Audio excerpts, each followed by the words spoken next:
Seringkali teman yang berbeda agama mengucapkan selamat ketika Idul Fitri. Bagaimana sikap kita untuk membalas hal seperti ini agar tidak dicap sebagai kelompok yang sempit dan fanatik buta? Sampaikan ke dia, brother, kau saudaraku satu bangsa dan setanah air. Aku tidak bisa mengucapkan selamat Natal, karena bagi kami Nabi Isa itu bukan Tuhan, dia adalah Nabi utusan Allah. Dan bagi kami dia tidak lahir tanggal 25 Desember. Kuharap kau tidak tersinggung dengan ini. Kalaupun kau tersinggung, ya nggak apa-apa. Saya punya sahabat, tidak Islam, tapi saya sampai hari ini masih teman baik. Dan dia tidak tersinggung karena dia tahu keyakinan saya. Itulah makna persahabatan. Persahabatan itu seperti kepompong. Berawal dari ulat menjadi kupu-kupu. Persahabatan itu kan saling memahami, saling mengerti. Bukan kita mengorbankan akidah kita. Bukan berarti dia ucapkan Idul Fitri 1 Syawal, mohon maaf zahir dan batin, lalu kita balas dengan ucapan yang sama. Tapi di hari baik, di hari yang lain, saya tetap datang bersilaturahim. Saya tetap datang berkunjung ke rumahnya. Dia beri saya minuman kaleng. Dia tahu dalam akidah saya, makan bekas makanan yang tidak halal tidak boleh. Dia kasih saya kue kotak, dia kasih saya minuman kaleng. Kami saling menjaga sampai hari ini. Bukan berarti saya tidak punya kawan beda agama. Semoga Ustadz selalu sehat, amin. Diberkahi, amin. Dirahmati, amin. Mohon motivasi, insya Allah.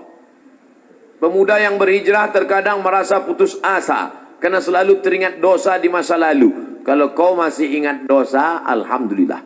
Yang khawatir justru kau nggak ingat dosa. Setelah hijrah kau merasa sudah menjadi penghuni surga, yang lain masuk neraka. Setelah hijrah, bapaknya masuk neraka, emaknya masuk neraka. Yang masuk surga cuma dia, istrinya, sama gurunya. Di kaplingnya surga itu. Memang dia panitia akhirat.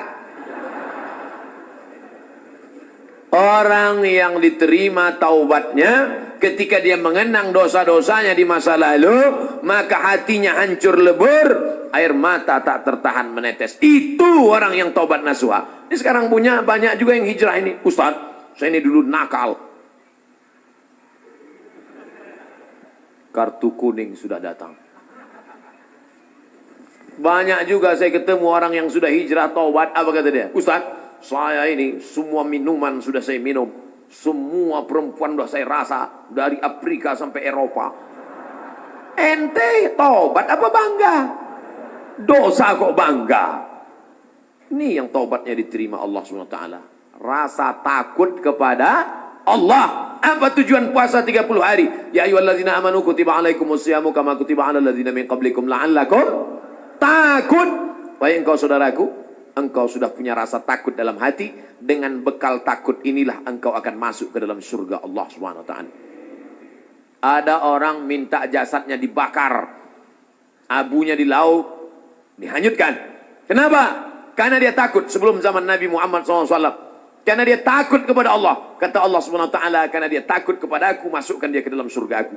Makanya di antara doa, Allahumma qasim lana min khasyatika ma tahulu bainana wa baina ma'asik. Tanamkan rasa takut ke dalam hati kami, sehingga dengan rasa takut itu kami tidak jadi melakukan perbuatan dosa. Pak Ustadz, tadi saya ke mall, terus tiba-tiba datang cewek ngasih nomor, dia ngajak saya jalan, terus tiba-tiba datang rasa takut saya, Pak Ustadz. Akhirnya saya nggak jadi jalan. Takut sama siapa? Sama suaminya.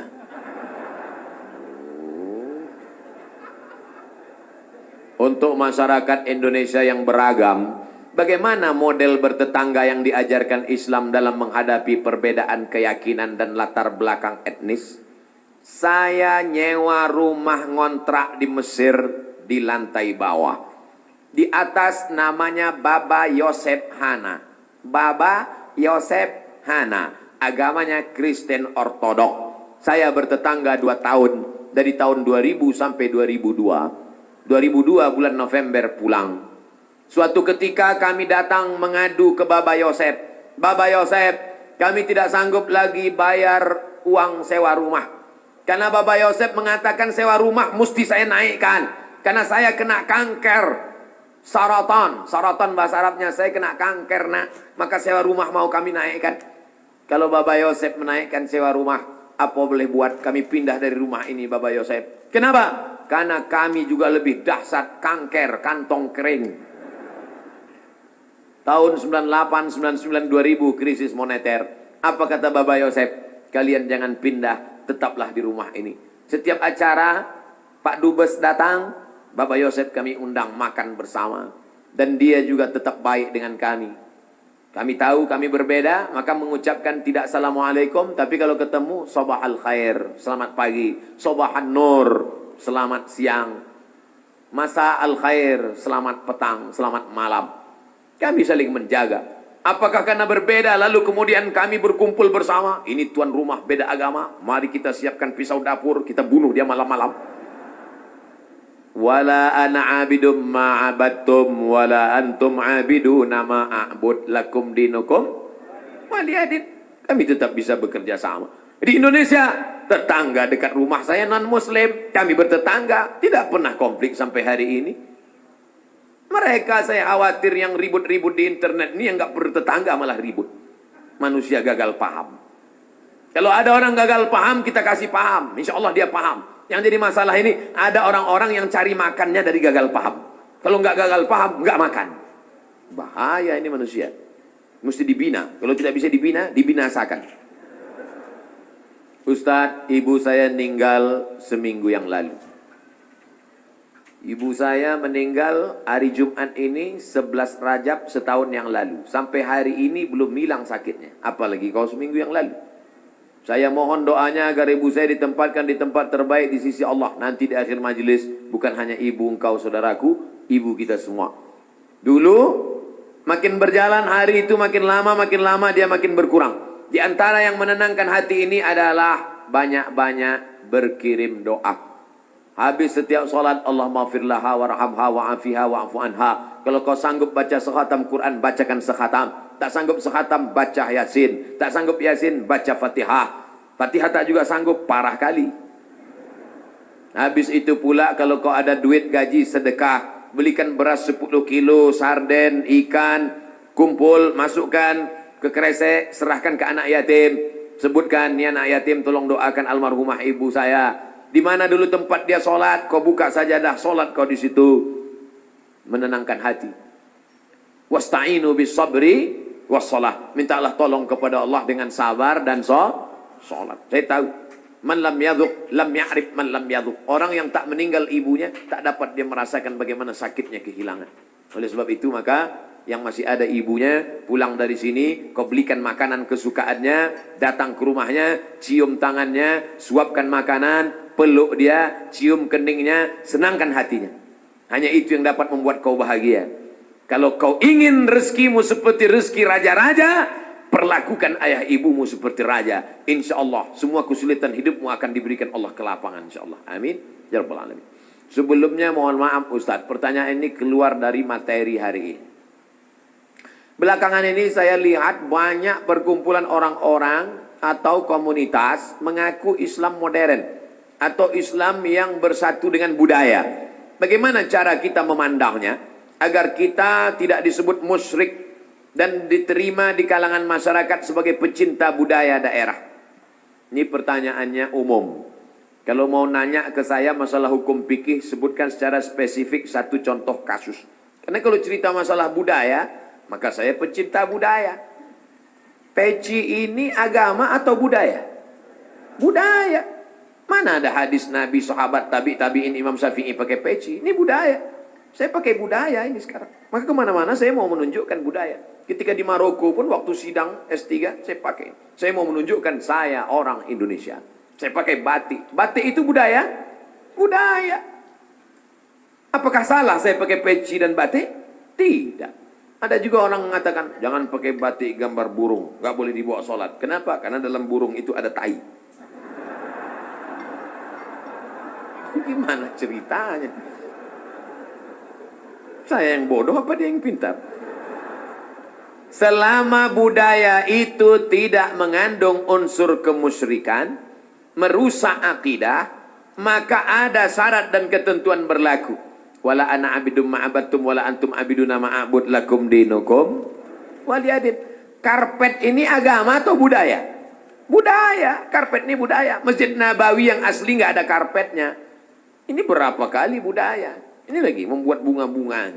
Ini budaya semua nih. Bunganya mati lagi. Oleh sebab itu maka bahkan masjid kita pun banyak budaya. Ini bangunan melengkung di tengah. Tiang melengkung di tengah disebut dengan kubah. Kubah itu budaya dari Bizantium, Romawi. Makanya bangunan-bangunan Romawi, coba tengok gereja-gereja ortodok di Moskow, pakai kubah.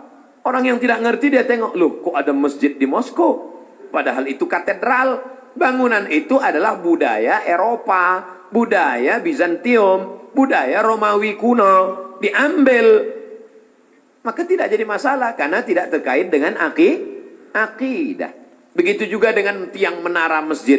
Itu bukan agama, itu budaya. Karena dulu di Mesir ada namanya tiang tinggi tempat api di tepi laut. Supaya para nelayan kalau tengah malam jangan sampai kapalnya nabrak ke pantai.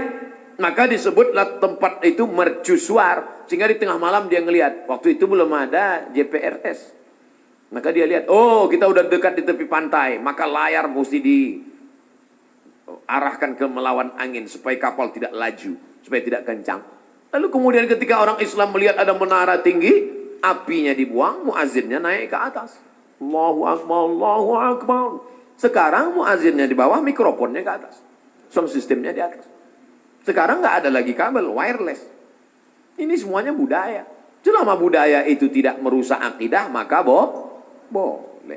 Yang nggak boleh itu budaya celana pendek. Kenapa? Karena melanggar syariat Islam. Nampak pangkal paha dan lutut. Tidak sah salat. Selama budaya tidak melanggar akidah, maka dia boleh dilaksanakan. Budaya itu apa Pak Ustaz? Hasil cipta karya karsa manusia. Yang tidak ada wahyu di dalamnya. Pak Ustaz, saya mau tanya kenapa hati saya selalu gelisah. Padahal saya sudah perbanyak istighfar. Tolong masukannya. Semoga Pak Ustaz selalu dilindungi Allah Subhanahu wa taala. Di mana letak gelisah itu? Di dada sebelah kiri. Nama tempatnya jantung. Tapi ada yang bilang hati Pak Ustaz. Kombinasikan aja dua. Jantung hatiku. Berdegup dan berdetak di sebelah kiri. Coba rasakan. Bagi yang tak merasakan, lapor ke panitia. Kain kapan sudah siap. Makanya kadang kita bangun tidur nggak ada angin, nggak ada hujan, risau, suntuk di dalam. Tapi begitu kita ambil wudhu, sholat, terasa dia seperti kopi yang habis diaduk, tiba-tiba bening. Ala bidzikrillahi tatmainnul qulub. Dengan banyak berzikir mengingat Allah, maka hati akan menjadi tenang. Ya muqallibal qulub, wahai engkau yang membolak-balikkan hati, tsabbit qalbi, kokohkan hatiku, ala dinik wa ala ta'atik. Apakah materi bisa menenangkan hati? Tidak. Materi hanya bisa menenangkan materi. Materi lambung. Lambung hanya bisa ditenangkan dengan materi. Apa dia? Nasi uduk. Ayam penyet, ayam pop, ayam mati. Tapi non materi hanya bisa ditenangkan dengan agama. Makanya orang-orang ateis yang tidak beragama, hidupnya sempit, kata Allah ka'annama yas'adu fis sama, seperti terbang. Kita kalau naik pesawat, terbang, take off, itu dada terasa sempit. Begitulah orang yang tidak berserah diri kepada Allah, sempit. Akhirnya mereka mencari ketenangan kemana? Sabu-sabu, pil anjing gila, sakau, penjara, kalau ketangkap BNN, mati. Angka bunuh diri terbesar di dunia, bukan di Republik Indonesia, bukan di Asia, tapi justru di Eropa dan Amerika. Karena mereka meninggalkan agama. Stres, depresi, mobil mewah, tapi nggak bisa tidur malam. Jam 2 malam, stres, depresi. Makan obat tidur, tidur. Bangun tidur, stres lagi. Bangun tidur, tidur, tidur, mati. Sementara kita tenang. Begitu datang ke masjid, duduk, ngelihat muka ustadz, tertidur. Panitia penutup, bangun. Fabi ayyi ala'i rabbikuma tukadziban. Nikmat tidur apalagi yang kau dustakan. Orang barat setengah mati makan pil tidur supaya bisa tidur. Nama penyakitnya insomnia. Orang kita baru ngelihat. Berikut ini mari kita dengarkan tausiah.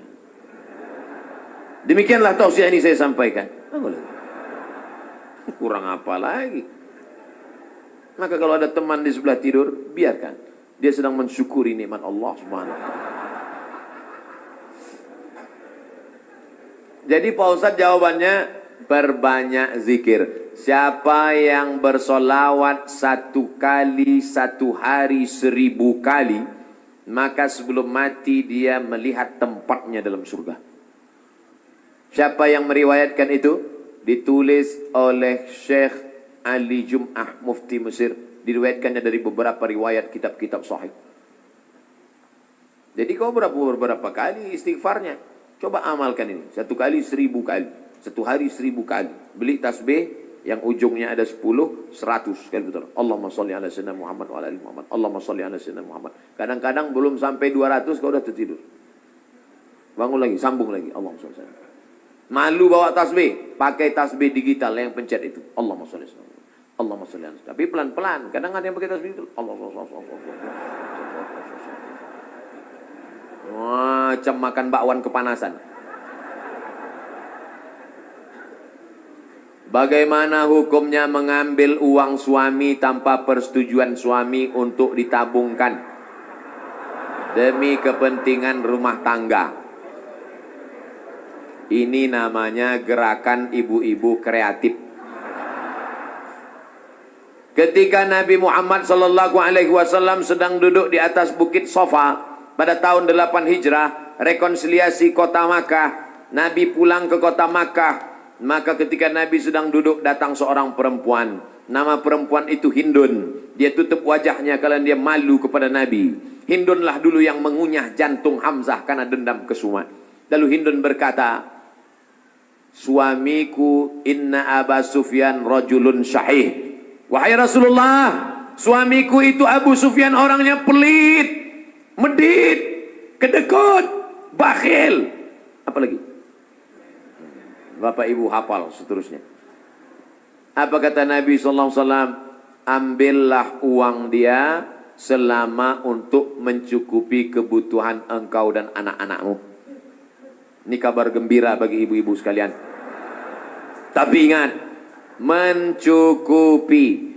Nah, standar di Bandung saya tidak tahu berapa keperluan karena beda harga makanan di Bandung dengan di Riau. Kalau di Bandung ini standarnya 3 juta, tiba-tiba si bapak cuma ngasih 1 juta, ibu boleh ambil 2 juta lagi. Sambutan yang luar biasa. Mana dalilnya? Itu ayat bapak bapak baca waktu akad.